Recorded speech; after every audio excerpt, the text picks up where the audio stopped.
I'm about to feed him to the sharks right now. Get him hype right now. Yeah. You know the ground is up. Yeah. Everybody that trains, you know the game. Yeah. So let's get it. Slap it up, bump it, and roll. Hey. Yeah, that's the way that it goes. Aye. Ain't no better way to better yourself in this game. You're feeling the growth. That's real. That's time on the mat. We put in the work. Believe it ain't easy, I know. But we train for the love of the game, the love of the art. Now slap it up, bump it, let's roll. Let's roll. Let's roll. Let's roll. Let's roll. Let's roll.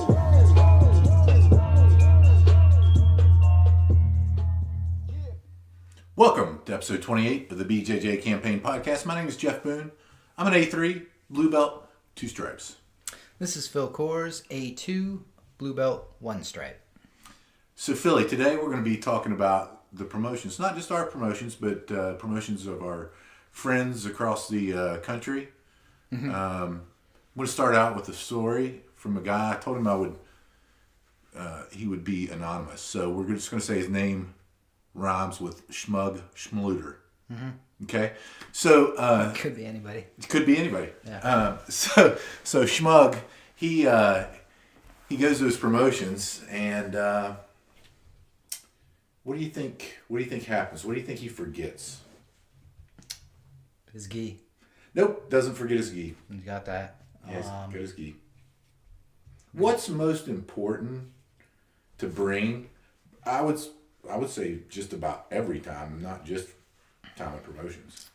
I'd say the belt. Have you ever forgot your belt? Never. No. You? No. Never. Have you ever left it behind? Never. You? No, but I'm sure I will tonight. Maybe. It's a possibility. No, I have OCD now. Came out of nowhere like 2 years ago where I triple check everything I do apparently now. Like doors locked and stuff. Especially on the academy, right? I don't even check have that it. 5 I don't even times. have anything worth taking and I still check. I don't know.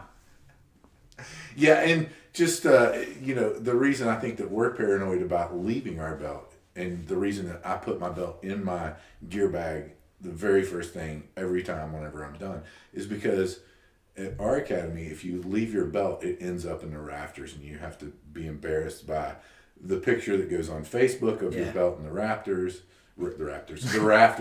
and, everybody's saying it's tough, but it's fair, and all that, where it's just really funny.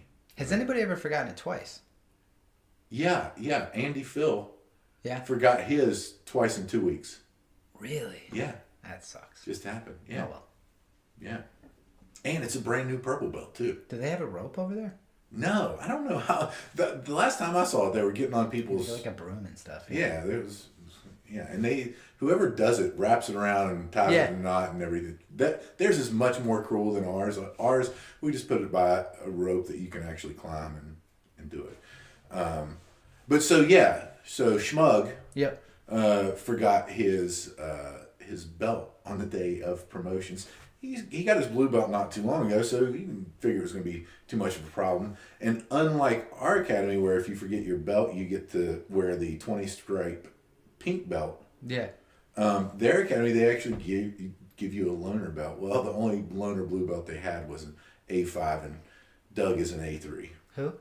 Schmug. Oh, sorry. Yeah. Cat's out of the bag, Schluter. Sorry, I tried to make you anonymous, but it didn't happen. And so whenever they call him up for the stripe, and he's like, "Oh God." So his Professor Felipe, he's like, "Hey, I forgot the belt." He's like, "Yeah, I gave you the loaner belt, and just pipe down and take the picture." So I thought that was a hilarious story to share, and I think he mentioned to me that was the only time he's ever forgot his belt. Yeah, I'm sure. It's how it works. It's just life. The one time in his thousands of classes going to Jiu-Jitsu, he forgets his belts for promotions. Yeah. That's hilarious. Yeah. So promotions, I'm sure everybody recognized on the intro. I got another stripe. Was happy about that. You got a stripe on your blue belt, the first one. Yep. Just to disclose, whenever I got my stripe, felt like the energy in the class wasn't as big as it could be, so I just ran around the whole class slapping hands. I noticed that, and then when I walked up, Steve was like, "Are you gonna do a lap?" And I was like, "Nope." Definitely not. Well, you gotta have a little bit of showmanship somehow. Yeah, But yeah, it does. Getting a stripe, any promotions that you get, it does make you feel good because you're on that path, right? You're on the right path. You're doing what's expected of you and learning and getting better. And, it's, I like our stripes. I'm not, again, I've said it before, I'll say it again. The promotions mean less and less the further I get along in this journey. I don't feel like I got a blue belt a couple months ago, and I don't feel like I've made many steps in a couple months. Trying a lot of new stuff, but like it's funny with the white belt steps. It went from like I don't know anything to like the knowledge gain was so much faster because it was from zero. Oh, for sure. So like I could see like by the time I was a one stripe, I was like maybe starting to spar a little bit. I thought you waited till like 3 stripes to spar. I don't know. I'm trying to make that disappear. So Not going to. It's not going to. But like yeah, then by the time it was like 3 stripes, I was rolling a little bit and kind of figuring a few things out. By the time it was 4 stripes, I kind of had a couple ideas of things I wanted to try to do. So the difference in like 3 stripes there was enormous, and probably will be by the time 3 stripes comes. But just this one in particular, it's like I don't know. I feel like if you would have said that every time, I would have said the same thing. And me too. Yeah, no, I 100% agree. That whole sentence and paragraph was a waste of time. I don't think it's a waste of time because we'll just, cut it in now that we're using GarageBand to do it. We'll just cut it in every time we get a stripe or something. Thinking back now, so from 0 to 1 on blue, from 0 to 1 on white belt, I would have said about the same thing. From like 2 to 3 on white belt, I would have said I don't feel that much different. Yeah. I never would change that answer, I don't think. I don't think so either. Oh, well. I don't think so either. But yeah, I thought that was a funny story about Doug. Yeah, I can't. That would. We have a friend who forgot their belt to promotions. I'll never forget that either. That was just hilarious, that whole situation. But so that's an interesting one. Luckily, I've never forgot it. I'm sure I will. Yeah, me too. I'm sure everybody does. Me too. I've tried to put processes in place so that I do not forget it at the academy, though. Yeah, I don't know. I double check that I have thing. Like I'll have my bag and I pretty much wear what I'm gonna wear to jiu-jitsu at this point, and I bring a change of clothes for like when I leave. I still like double check my bag 4 times before I actually. Yeah. Like I'll be backing out of the driveway, like reaching in the bag. I can feel the belt. I'm like, good to go. Yeah, the belt. The rest I can leave. I don't care. That's like, yeah. But yeah, so just putting out there all the belt promotions. We had a ton. We had 1, 2, 3, 4, 5 promotions, 6 promotions to blue belt. Mm-hmm. That's a big step in an academy, so congratulations to Shannon, Dion, Chris, Barry, Joe, and Joey. That was a big step. Joey from his green belt. He's been training 11 years. We've talked about him before. It was really emotional. Really enjoyed that, getting his father, John, our professor, to tie his belt on, that blue belt. Meant a lot. I think it meant a lot to everybody there. I'm sure it meant the most to John and Joey, but it meant a lot to everybody there. Yeah, no, it's really cool to see. And I think I told Joey the other day, I was like you keep seeing every once in a while, Jad will post a picture of him like a couple years ago, and it's the difference, not only in jiu-jitsu, but just like size. And it's like everybody else. I was like, everybody else got to beat up on you. As soon as I got here, you were the same size as me and better. Not fair. Everybody else got a couple of years worth of you being small. So. Yeah, he is getting big, strong, everything. And some of the kids in the kids program, with Gavin with his yellow belt and Tony with his yellow orange. Yeah. And last and certainly not least, someone who I hope will come on the podcast at some point in time, because I really look up to him, and he embodies what a martial artist is. Charlie teaches our Muay Thai. He's a black belt in judo, teaches our judo class, and is now strapped on that fresh Faja Marome brown belt. Oh, I knew. You knew? Of course. You know we got to be working on our Portuguese for Francisco when we go to Origin Camp, okay? I've been slacking. Yeah, I know. I only know the belts. So, but yeah, that was a big promotion. Charlie's someone who's technically phenomenal and is somebody I really love rolling with. And kind of transitions into our next kind of topic. And I posted it on the BJJ campaign Facebook page, but it was the YouTube video of Marcelo Garcia with the 3 modes of training. Yeah, I really like that video. Me too. I watched it the other day, and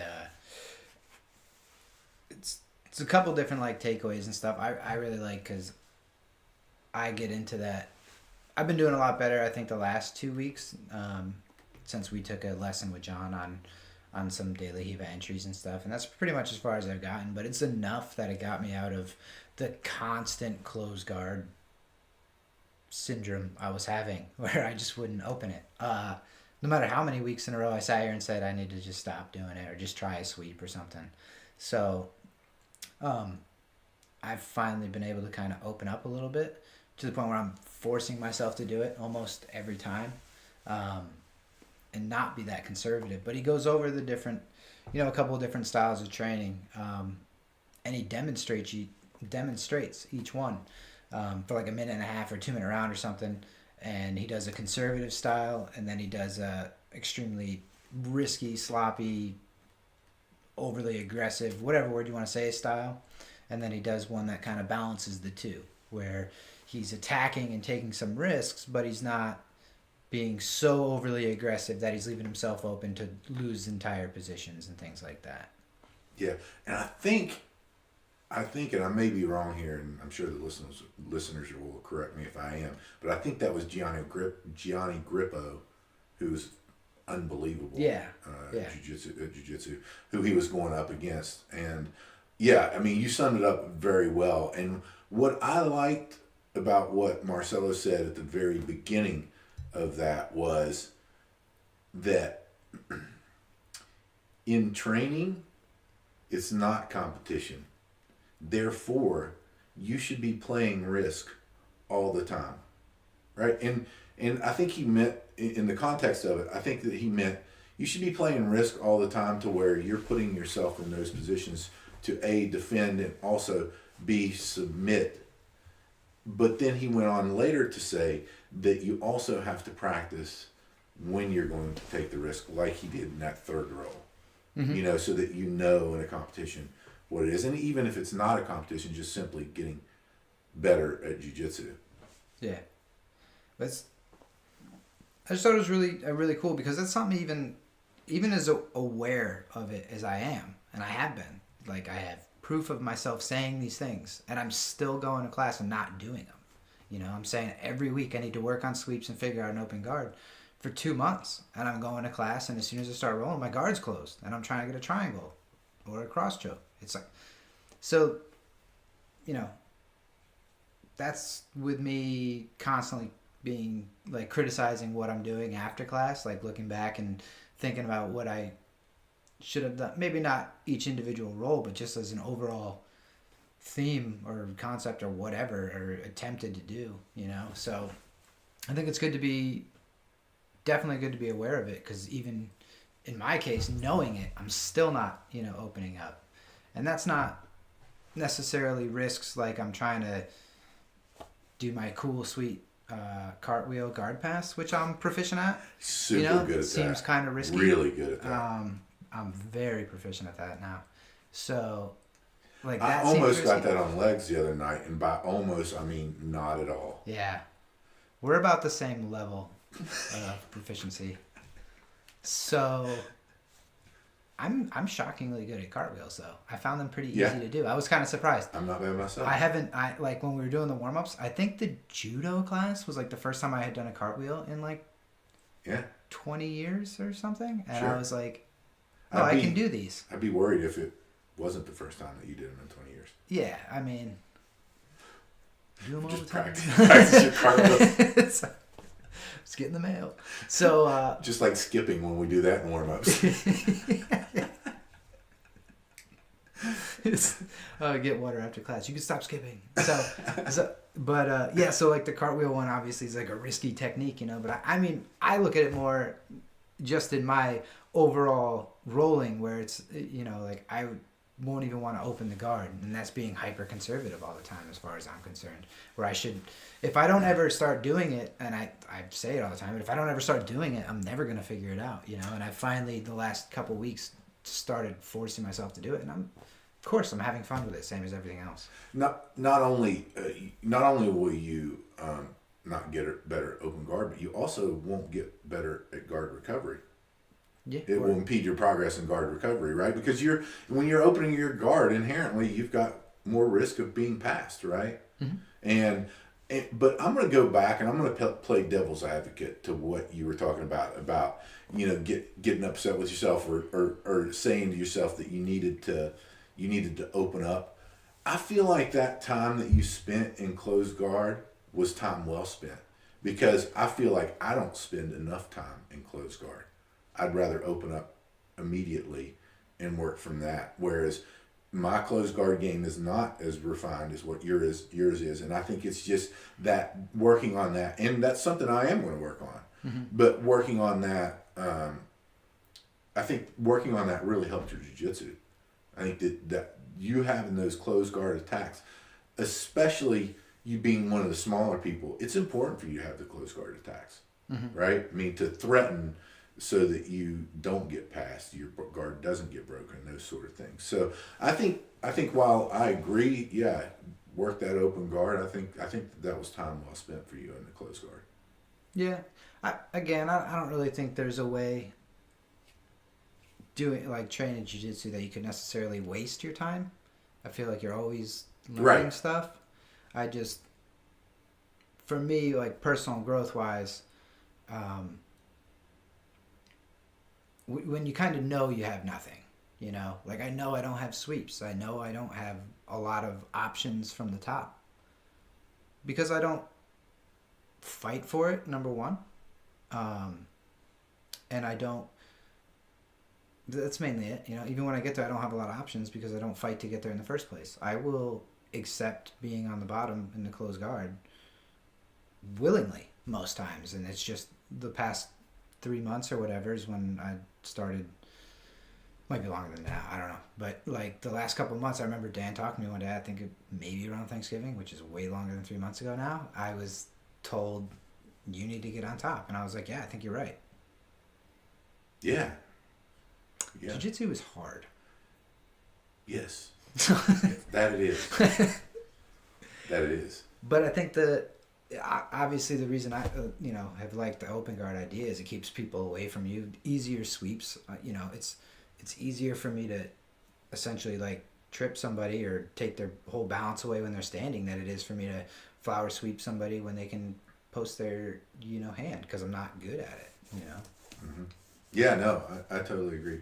And have you worked any in aside from the positional sparring that we've done, any in half guard with that? Half guard? No, not really. Is that something you're thinking of? Yeah, I still just do the same couple things all the time. Just either trying to like kind of from the bottom, it's always trying to get back to the closed guard. From the top, it's always trying to kind of like either head and arm, like smash past like a head and arm, or just take them out, kind of pass. Same one, or knee cut kind of out of the other side. I don't really, it's super rare that I'll be kind of going for a head and arm and then transition to like attacking the arm bar or something on the arm that's out, when I'm isolating. Yeah. It's super rare that I get there. Yeah. I love the half guard. Now, with James Klingerman's opposite side half guard that he did, and we posted on the Facebook page, it reminded me, I rarely play, I'm always on my right hip whenever I'm in half guard, and I've been playing that left hip in half guard, and it's weird. Mm-hmm. It's weird, but it's fun. It's fun, and really it's going to that, you really do have to, on most techniques, train both sides, and that's every time, and I'm left-handed. Every time. You're left-handed? Inside joke, folks. Yes, I am left-handed. But every time that I do that, it feels weird. that going to opposite side, whether it's a move or playing the half guard. But guess what? In very short time, I've kind of acclimatized myself to that left, and I'm working the same sweeps that I would work whenever I'm in I feel like it's easier the second time because you know the steps. You're just reversing them in your head versus trying to remember the order and the timing and the feeling and everything. I feel like the second side should be a little bit easier. Yeah. No, I totally agree. Although it still does get confused and jumbled up in my Yeah, head. it probably does because every time I go to... I don't know if it was last Friday or the Friday before, but Ryan went to do that standard like knee in the middle guard break. And he did it the other way. It was like... Not putting the right knee in? Yeah. He put the left knee in? Yeah. I was like, who breaks the guard that way? What are you doing? I was like, you're doing it wrong. I was like, you're going the right... Phil, the one stripe blue belt, telling Ryan, the black belt. I actually though I'm like literally I asked him, I'm like, why are you going that? I was like, nobody goes that way. I was like, I can't flower sweep you the normal way. Why are you going the other way? I was like, what am I supposed to do here? And he just laughs and he goes, I don't know why I learned it that way, but I break the guard the other way. I'm like, he's like, exactly. Nobody does it. I'm totally lost. Totally lost. All he did was put his other knee in the middle. I'm like, now what? Yeah. Yeah. Jiu-Jitsu's hard. It is hard, but I'm going to tell you this, and I'm saying it as kind of a documentation of where I'm at, just having the second stripe on my blue belt. And honestly, Phil, though I'm still a very slow learner at jiu-jitsu, honestly, in the last month, I've felt the techniques whenever John's teaching them or Ryan's teaching them. I've felt them, even if it's a new technique, I'm able to grasp it just from the concepts that have already been, that foundation that's already been laid. Mm-hmm. I feel like I'm grasping the moves, new moves in particular, better, and learning details more efficiently now than I ever have. And again, it's more of a documentation more than anything. And I'm super excited about that. I mean, I don't know. I think that every time it's awesome because every time, I've seen our fundamentals curriculum, I don't know how many times, 20 times? 6. No, it's way more than 6 times. But, and I always pick up a new detail. But now I feel like I'm refining and working on those details that I pick up actually instead of just trying to do the move. So it's been an interesting and a fun part of this campaign that we're on here in the last couple of months because of that. Yeah. No, that's cool. And just to tie it back though, I would check out that video if you get a chance because it's cool. It's always cool to hear somebody else say the same kind of thing, and I think I learn a little bit. Everybody seems to say it a little bit different, and then sometimes it clicks, sometimes it doesn't, whatever. But it was cool on the different ways to train because I think people get stuck kind of doing what works or what's comfortable because I do it. Everybody does it, man. Everybody does it. And I think pushing yourself past that is what makes it better. Because in my head, it's like, I have the closed guard. I feel like it's not going to go away, if I can threaten other stuff and then people fall into the closed guard, I feel like it's just going to make it that much easier.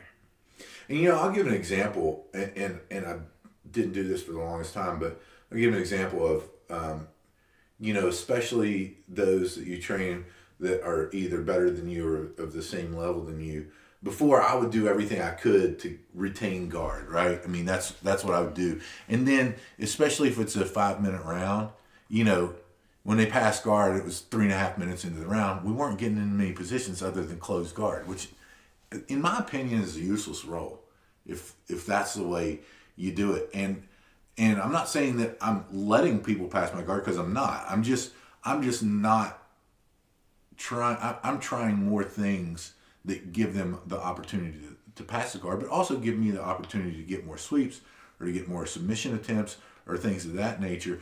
And plus, I'm doing them right off the bat such that we have time to get in different positions. And guess what? Yeah. If I can't recover and they catch me, great. We're going to reset and we're still going to get in more positions and I'm going to get better at defense and all of those elements that we've gone through. Yeah, I think a lot of people do that. I can't count how much time I spent in that stacking position, and I'm still fine there. Like if you stack me, I can deal with it. It's not like a. I mean, not if I stack you, but Oh yeah, I understand. Yeah, I can deal with it for longer than people seem to think I'm going to. Right. You know, it's not like For a sure you killer can. position for me for whatever reason, but I've also gotten better at kind of spinning out and recovering guard and just not dealing with it because most times when I just stay in that stack position for a long time, I'm just what did Jeremy the one said it, or whatever said you just, like if you have no plan, you're not doing anything, right? yeah. So that him saying that didn't necessarily factor in because I'm not smart enough to put that together until just Till now. just now. But that's kind of the point where it's like I'm not accomplishing anything, so I might as well either let them pass, try to recover, not let them pass, but they've already passed. Yeah. Stop fighting this last step, figure out a way to recover, or just they're gonna pass, start trying to shrimp away and recover, get a knee and whatever, because I'm not gonna just magically kick them away with the back of my leg off my nose. Not Like while you're being stacked. I'm already way too late. Move on, you know. So same thing. Perfect. Yeah, never fails. That's the time to switch to our next subject. Folks. That's the segue indicator is what they call that. Now, if we didn't have to restart the podcast so many times today because I was laughing like an idiot beforehand, we would have been done by now. Yeah, that's true. That is true. Did you want to talk about the how you really enjoy the Facebook groups dealing with jiu-jitsu and some of the posts that they've had lately? Yeah, we can go over some of those because like I don't know because like I guess there's just weird people everywhere. It's just like amazing some of the things that you read. Like they're legitimate. I can't tell because like that's also the kind of thing I would think would be hilarious to just write and just see what people respond with. To summarize the post that Phil is speaking of, someone posted in one of the forums that we're both in that they didn't feel that their coach was teaching them jiu-jitsu that was applicable to them. Right. Didn't work for them. The stuff they were doing, they couldn't do in live roles. Didn't work for them. So what should they do? Should they try to do private lessons? Or YouTube videos, or buy DVDs. Yeah, don't laugh yet. This is a serious question. Or buy because jiu-jitsu doesn't work. Or buy DVDs. So it's like, on the one hand, I could see somebody like me with my stupid sense of humor typing that out, thinking this is hilarious. People are gonna take this serious and they're gonna really respond. I can't wait. On the other hand, like, I is that 100% serious? think he was trolling. Like, because 100% there's I some think he was questions you trolling. just see, and these arguments that you read sometimes, you're just mind blown. Yeah. So yeah, I don't even know how to respond to that. I didn't respond to it, but I would love to know what techniques don't work. I don't know. I mean, well, a lot for me, but that's because I'm not good at them. Yeah, so what techniques don't work? Oh no, the technique works fine. I just don't do it right. That's one of my favorite jokes too. When somebody shows me something, I'm like, yeah, that technique doesn't work. I don't like it. But yeah, no, I just the whole thing to just, I don't know. I was dying laughing. I had to send you the screenshot. Make sure you saw it. You get so upset over those things, though. Sometimes, yeah. You really do. I remember when I realized, like, all right, I'm finally getting mad at somebody on the internet, and I can't believe they just won. They did win. So, They did win. yeah, happens. Totally. But yeah, no, I just thought that one was hilarious. We'll have to figure out a way to like anonymously repost these hilarious questions. Maybe we'll just troll the BJJ campaign podcast Facebook page. Just and repost put them. those. Yeah. See what people say. Man, maybe that would be a great question next time we have like a really proficient like black belt guest. Just ask. Yeah. Yeah, jiu-jitsu doesn't work for me. What are your thoughts? It I could possibly be that You're I gonna suck. have to ask that question. I'm not gonna. So, Ask. it's just absurd. But it was funny. No, I mean it is funny. It's hilarious. And so I want to go into something else, another topic, and that is kind of related to that post, right? You said the techniques didn't work for him. Well, I think I've kind of found a hack to, and I hope John's not listening. He's in Florida having a great time training. He's probably not listening. But I think I've found a hack to getting your professor to train the techniques that you want to be trained. What's that? True or false, Phil, do you think? I don't know. What do you think? What's the hack? The hack is, it's not really a hack, all right? It's get super obsessed with one thing that they teach in an advanced class and then drill it before the class and let them see, and multiple people drill it before the class and let them see it, and then they expand upon that in the next advanced class. Seems like that works. It did work. I don't know if it did work, but I want to say it did work. Yeah. I think no matter what they show, you're gonna be happy with it. I know, but I felt like it was speaking to me though, Phil. Joey had me cracking up because that's what we've had the inside joke back and forth forever. Anytime one of us had missed a class, it would immediately be a text after the class like, "Oh yeah, we did that thing. Best class ever." Yeah, you missed out big time. Like you would have solved all these problems for you." And Joey did that because I found a mounted triangle. Like I just scroll on Facebook and this video comes up and I'm like, see the position? I'm like, that looks like what we did. And there it is, you know. So I shared it to a chat group, and Joey's like, I missed one class, and I just started dying because that's, you know, what we've always said. Yeah, and then we all post, best class ever. Yeah, make sure it gets rubbed in. Yeah, that's how you get more people to show up. It works. It's marketing. That's what it is. Yeah, that was 100%. Funny whenever Joey, as the class after his blue belt, showed up late. Late just for rolling. Yeah. We ribbed him a little bit. Yeah, New blue belty showing up just for rolling now. Don't need the technique anymore. It's hilarious. Oh, goodness. The last topic that we're going to kind of take a look at is, it was one, I don't remember where the post was or if it was just somebody talking. Oh, no.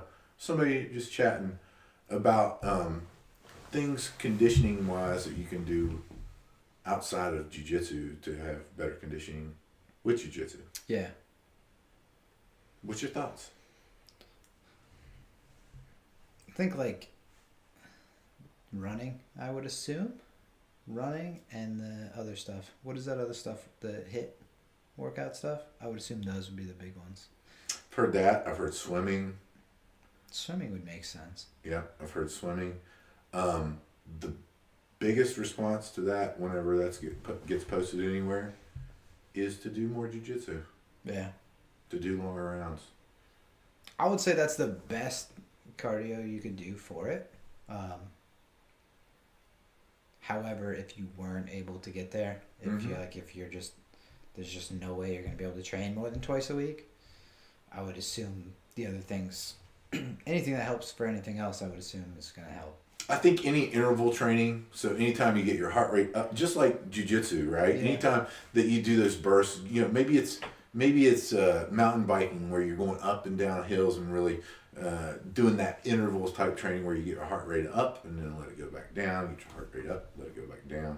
I think that interval training really does well for it. But I'm gonna introduce something else that I think is oftentimes overlooked. Not all the time, but oftentimes overlooked.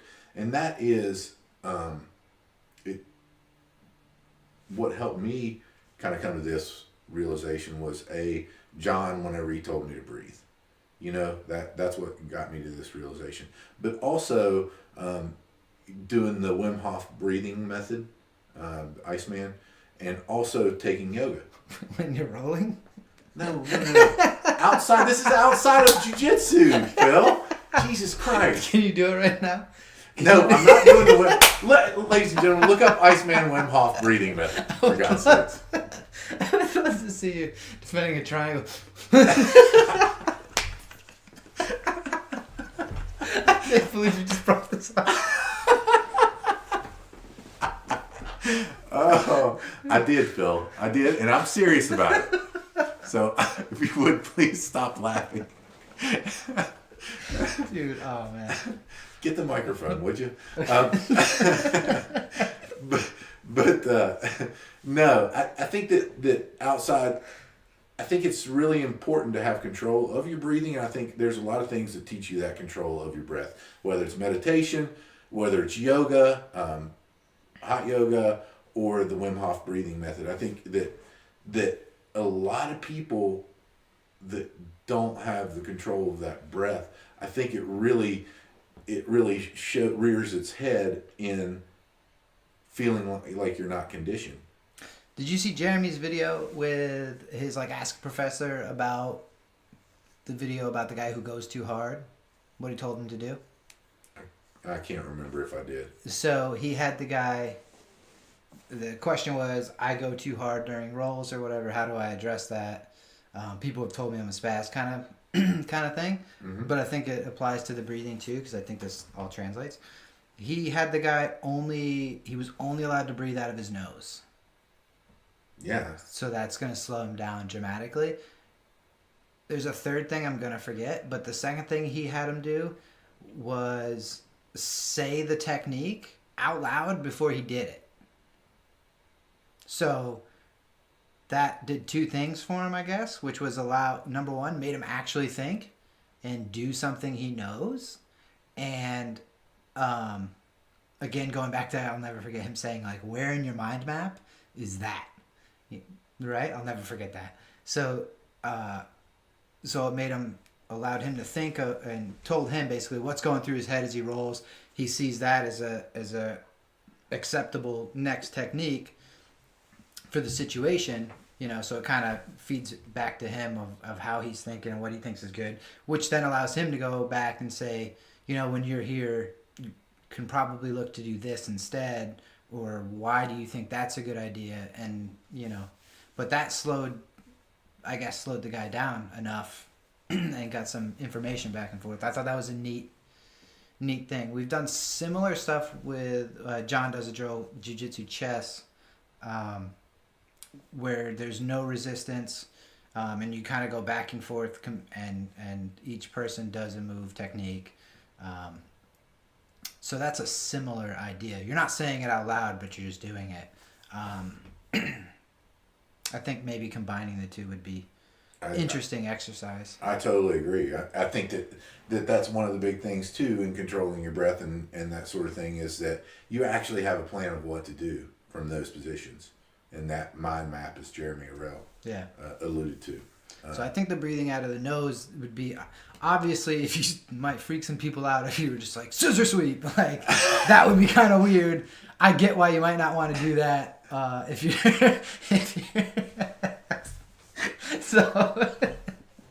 so that would be weird. Don't do that, maybe. But if you want to tell your training partners, right? I mean, listen, you talk to your training partners and be like, hey, I got this advice from the professor. I'm going to try to do it. Don't think I'm a freaking weirdo, because then people are just going to be making fun of you, and it would be hilarious for everybody else. But he's really trying to make his jiu-jitsu better, so that's good. But if you're working with somebody and you do bring that up and do it, maybe if you're able to get your coach professor there to listen so you can get some feedback, that would be cool. But I think one thing you definitely do on your own, because what I try to do is pay attention to how much I'm sweating when I get started, because that's like my easiest test, right? So always breathing hard at the end is one way to know how hard I've been going.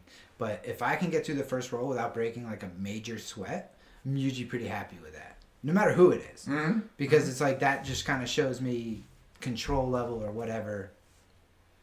Yeah. Self-control level, I sweat a lot, so that's not going to happen for me. Once it starts, there's no obviously turning that off. But that's why I'm saying usually in the first roll, I'm always sweating, but there's that good lather. Yeah, I get it. And I would say the biggest thing for me with conditioning is doing jiu-jitsu, but not just. The thing is, I want to, my conditioning got better because I wanted to do it, and so I did more of it because it was fun. I hate lifting weights. It's a hassle for me to get myself to run or do any of those things. I don't want to, It's hard on your joints, man. I mean, run is hard on your joints. I mean, if you want to do something, stationary bike or anything like that, that's less impact on your joints. That's what, like I said, the interval training, that sort of thing. Whenever you're doing that, I think that's that's definitely a way to get your conditioning up. So I'm like, to me though, that I would never really choose to do any strength and conditioning outside of jiu-jitsu just because I hate doing it. Yeah. The side effect of me liking jiu-jitsu a lot is I'm in pretty good shape and I can roll for a long time. Cool. And It's you can because eat cookies. Yes, and because it's fun, like I don't know. I can't. The conditioning outside is tough for me because I hate doing it. Same here. I don't do it. I mean, other than body weight stuff for strength, I really don't do things outside of jiu-jitsu. And again, because it's so fun, I want to do it as much as possible. So, if my situation ever changes to where I could only train twice a week, I'm sure I would be doing stuff outside. Yeah. I'm just gonna hope it doesn't come to that. It never will. Yeah. But I mean, I don't know. To me, it's like if I'm gonna go work out, I think most people take like 30 to 45 minutes or something, and then I'm assuming driving to the gym and stuff. Like, just go to jiu-jitsu. Yeah, agreed. Like, if you are gonna take a block of time, but I mean, I get it. I guess some people work out at home. I mean, I do, but I only have like pull-up stuff. It's not like I have. Kettlebell, pull-up. That's all you stuff, need. I don't know, but conditioning, I think doing jiu-jitsu is going to give you the best results, and for me, it's also the most fun. I get the most out of that, so that's my conditioning program. Yeah, agreed. No, I'm right there with you. But I just didn't want to address it because one of our listeners asked us about it, so I didn't want to kind of give our thoughts on it. And listen, we're not strength and conditioning but experts. like, you like mountain biking and stuff, so Yeah. I could see that being beneficial, but Oh, you're for also sure. enjoying doing it. Yeah. It's Not like exercise. Yeah. It's not like So, I'm if going you out like, to do something. if you like It's hiking thrill-seeking. and stuff, I could see how maybe you want to Yeah. hike and push the pace or something, but Yeah. you're doing what you like. So that's how jiu-jitsu is for me. That's exercise, but I don't view it as exercise. Obviously, I view it as It's the side effect, not the main cause. yeah. So, So again, we're not experts on strength and conditioning. I've listened to a lot of strength and conditioning stuff on Joe Rogan and other podcasts, but I did when I got started. yeah, me too, and asked this very same question whenever I got started too. And yeah, people. I mean, it's always the same answers, And then there's different body types and stuff. So Yeah, you're right. So Philly, tell people how they can support the BJJ Campaign podcast, the warriors out there. YouTube, Yep. Twitter, Instagram, Facebook, At BJJ Campaign Podcast. on all of them. Yeah. The website is there.